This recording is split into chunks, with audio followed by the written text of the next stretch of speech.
katanya mau kudeta presiden lah, kudeta apa? Kepala kamu deh kudeta presiden. Tulis itu saya bilang. Mau kudeta Pak Presiden, kepala kamu yang kudeta presiden. Dan presiden itu dipilih oleh rakyat.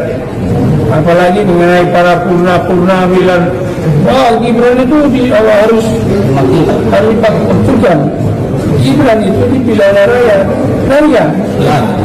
Saya dari sini, saya sebenarnya nggak mau karena caranya. Gibran itu dipilih oleh rakyat. Gibran itu mendampingi Pak Presiden Pak Prabowo. Dua-duanya dipilih oleh rakyat. Dan mutlak. Mau dimaksudkan apa? Itu teman bapak-bapak kita lah purna itu.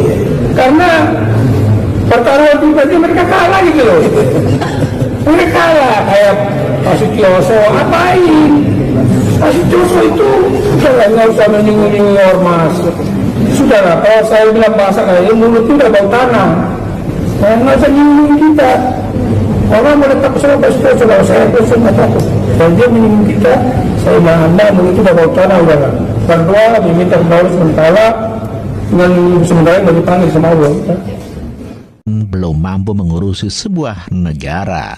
Bahkan Sutioso mengatakan amit-amit jabang bayi, bila Prabowo berhalangan tetap, otomatis Gibran menjadi presiden dan Sutioso tidak akan bisa menerima hal ini. Nah, aku bisa menebak pikiran para purnawirawan itu. Purnawirawan itu yang saya tebak begini, sesama warga besar TNI, tentunya saya dan semua purnawirawan mendoakan terus agar 08 dari presiden itu selamat sehat sampai 2009, syukur-syukur bisa satu periode lagi kan gitu. Kalau nggak ini ketar-ketir ya kalau nggak terjadi apa-apa ya.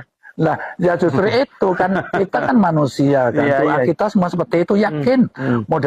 Mau dari darat laut udara pasti kayak begitu dibesarkan. Tapi tidak tahu kehendak Allah itu gimana. Betul. Andai kata sekali-kali amit-amit nggak terjadi ya. Terjadi katakan 08 itu berhalangan tetap. Rasanya gitulah. Halusnya berhalangan tetap. Siapa jadi presiden? Ya wakil presidennya. Nah iya kan otomatis karena itu konstitusi kita. Dengan modal kayak begitu, apa cukup menangani masalah negara yang sangat komplikated? Nasib bangsa ini yang dipertaruhkan. Ya dipertaruhkan dan kata beliau kan nggak akan membawa anak-anaknya ke politik gitu kan. Dan anak-anaknya nggak tertarik. Anda tertarik kan? Kalian itu jual martabak, jual pisang goreng. Konon katanya sukses, oke lah. Tapi tiba-tiba turun balik ke politik kan, nyalonkan wali kota, yang satu juga wali kota Medan, dia wali kota Solo gitu. Mantan Kepala BIN Sutioso ikut mendukung tuntutan dari Forum Purnawirawan TNI mengenai usul penggantian Wakil Presiden Gibran Raka Buming Raka. Dalam sebuah podcast, Sutioso menyebut bahwa ia punya kekhawatiran yang sama bahwa nantinya Gibran harus memimpin Indonesia. Dengan bekal pengalaman sangat minim dan usia terbilang muda, Sutioso mengaku sangat ragu Gibran mampu memimpin negara sebesar Republik Indonesia. Apalagi menurut Sutioso, Presiden ke-7 Joko Widodo juga pernah mengaku bahwa anaknya tak tertarik terjun ke politik. Namun justru masuk ke politik hingga 2 tahun memimpin Solo dan Gibran pun maju Pilpres 2024 mendampingi Prabowo Subianto secara kontroversial. Desakan mengenai pemakzulan Gibran ini sebelumnya disampaikan oleh ratusan purnawirawan TNI yang bergabung dalam Forum Purnawirawan TNI. Setidaknya ada 8 tuntutan yang mana satu di antaranya mengusulkan pergantian Wakil Presiden Gibran Raka Buming Raka kepada MPR dengan alasan keputusan MK terhadap pasal 169 huruf Q Undang-Undang Pemilu telah melanggar hukum acara MK dan Undang-Undang Kekuasaan Kehakiman. Lembar tuntutan ini juga ditandatangani Jenderal TNI Purnawirawan Fahrul Razi, Jenderal TNI Purnawirawan Tiasno Sudarto, Laksamana TNI Purnawirawan Slamet Subianto, dan Marsekal TNI Purnawirawan Hanafi Asnan, hingga mantan Wakil Presiden Jenderal TNI Purnawirawan Trisutrisno. Membuat video ini, tetapi nampak Prabowo belum bisa bergerak bebas. Tidak salah kalau saya katakan target tunggal politik Jokowi ke depan adalah mempersiapkan anak sulungnya Gibran menjadi presiden ke-9 menggantikan Prabowo. Karena itu agenda Jokowi untuk menggagalkan kepresidenan Prabowo menjadi sesuatu yang sangat logis masuk akal.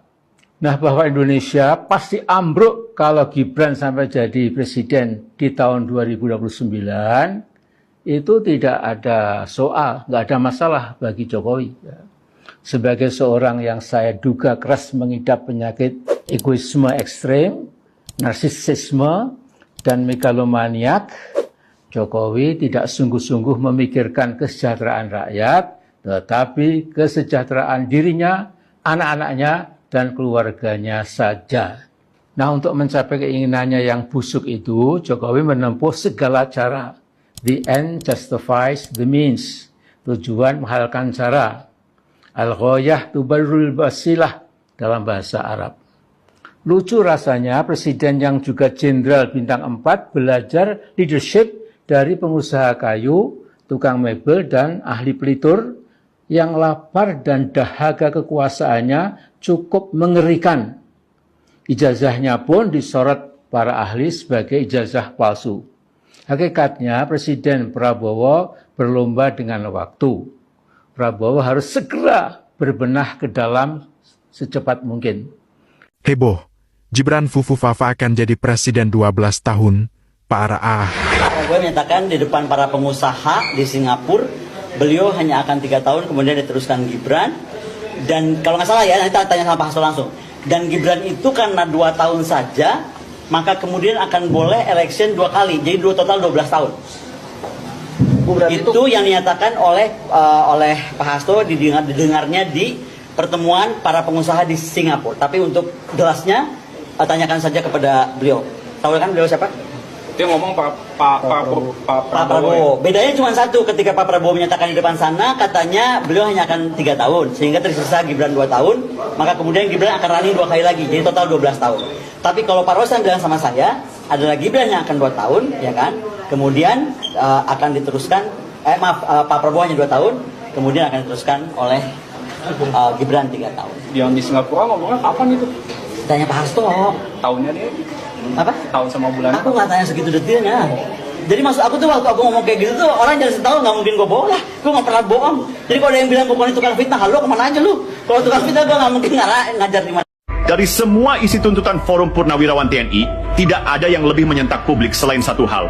Desakan agar Gibran Rakabuming Raka dicopot dari kursi wakil presiden. Bagi sebagian orang ini mungkin terdengar berlebihan. Tapi bagi Tri Sutrisno dan kawan-kawan, ini adalah harga yang harus dibayar demi menyelamatkan Republik dari bahaya besar bernama politik dinasti. Tri Sutrisno menyatakan dengan jelas bahwa persoalan bukan pada sosok Prabowo. Ia tidak mempermasalahkan jalan Prabowo menjadi presiden. Tapi soal Gibran, itu cerita lain. Bagi Tri, apa yang dilakukan Jokowi terhadap kursi kekuasaan adalah bentuk pengkhianatan terhadap rakyat dan demokrasi. Jokowi dianggap telah menyalahgunakan pengaruhnya untuk mendorong anaknya masuk ke dalam puncak kekuasaan. Bukan lewat prestasi, tapi lewat manipulasi aturan dan celah hukum. Masyarakat masih ingat bagaimana Mahkamah Konstitusi tiba-tiba mengubah syarat usia lewat keputusan yang menguntungkan Gibran. Dan betapa kebetulan Ketua MK saat itu adalah ipar Jokowi sendiri. Semua orang tahu ada konflik kepentingan, tapi sistem diam. Partai-partai diam. Lembaga-lembaga negara diam. Yang bersuara justru para jenderal tua ini, yang selama ini dianggap sudah pensiun dari panggung politik. Dan itulah yang membuat suara mereka justru makin keras. Karena mereka tak punya kepentingan kekuasaan. Mereka bicara karena mereka muak. Karena mereka pernah mengangkat sumpah untuk membela negara, bukan membela keluarga penguasa. Dan kini mereka melihat negara sedang dikunci oleh satu keluarga yang terlalu lama duduk di singgasana. Buat mereka Gibran bukan sekadar anak presiden, dia adalah simbol dari seluruh kerusakan sistem yang dibangun selama 1 dekade kekuasaan Jokowi. Sebuah sistem yang mengandalkan koneksi, bukan kompetensi. Yang mementingkan loyalitas keluarga, bukan kapasitas kepemimpinan. Yang menjadikan negara ini bukan milik rakyat, tapi milik segelintir nama yang kebetulan lahir dari rahim kekuasaan. Tri Sutrisno melihat semua ini sebagai bom waktu. Bukan hanya karena rakyat makin kehilangan kepercayaan, tapi karena sistem yang rusak ini akan diwariskan. Hari ini Gibran, besok bisa anak-anak elit lainnya. Kalau ini dibiarkan, maka Republik ini bukan lagi negara demokrasi, tapi negara pewarisan jabatan. Dan di pusat semua kekacauan ini, nama Jokowi terus berdiri kokoh. Bukan sebagai pemimpin, tapi sebagai perancang. Ia bukan hanya gagal mencegah politik dinasti, ia justru dalang. Ia bukan korban sistem, tapi pembuat sistem itu sendiri. Di hadapan kenyataan ini, para purnawirawan memutuskan untuk tidak tinggal diam. Bukan karena mereka benci pada sosok tertentu, tapi karena mereka mencintai republik ini. Mereka tahu kalau Gibran tetap dipertahankan, maka sejarah akan mencatat bahwa negara ini pernah dibajak oleh ambisi seorang ayah untuk melihat anaknya berkuasa. Dan bagi mereka, itu adalah tragedi nasional.